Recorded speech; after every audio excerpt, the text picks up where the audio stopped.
एक ऐसी मौरूसी बीमारी होती है जिसके अंदर कुदरती तौर पर पेशाब के अंदर ऑक्जेलेट जो है वो ज़्यादा निकलता है, जिसे प्राइमरी हाइपर ऑक्जेल्यूरिया बोलते हैं।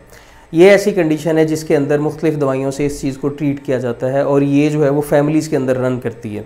तो अमूमी तौर पर ज़्यादातर वजूहात जो हैं वो पेशाब के अंदर क्रिस्टल आने की यही सारी हैं।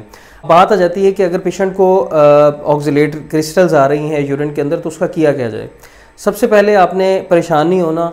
दूसरे नंबर पे आपने यूरोलॉजिस्ट से मिलना है। यूरोलॉजिस्ट आपको प्रॉपरली गाइड करेगा। अगर ज़रूरत हुई तो वो आपके फर्दर टेस्ट कराएगा। जैसे हम अगर किसी पेशेंट को बार बार और काफ़ी ज़्यादा यूरिन के अंदर क्रिस्टल्स आ रहे हैं तो फिर हम 24 आवर यूरिन के अंदर ऑक्जेलेट का कंटेंट भी देख सकते हैं, कैल्शियम का भी, और इससे मिलती जुलती कुछ और चीज़ों का भी हमें टेस्ट करा के पता चलता है। कुछ पेशेंट्स के अंदर हमें पैराथायराइड हार्मोन कराना पड़ सकता है, कुछ पेशेंट्स के अंदर हमें कैल्शियम का टेस्ट भी कराना पड़ सकता है। ये सब चीज़ें असेस करनी पड़ती हैं, लेकिन ये कुछ ऐसे स्पेसिफिक केसेस के अंदर होता है जिनके अंदर बहुत ज़्यादा